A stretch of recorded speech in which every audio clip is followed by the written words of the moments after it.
Good day and happiness life mga ka-life change. Remember this one, okay?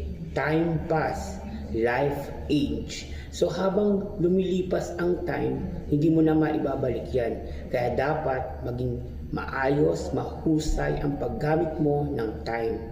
Gamitin mo ito sa pagmamahal, sa pagbibigay, at sa pagbibigay ng knowledge para at least hindi masayang. Life age. Tandaan mo, tumatanda ka. Habang ang buhay, humahaba, tumatanda, lumilipas ka. Nawawalan ka ng lakas, so kailangan ang buhay maging maayos din also.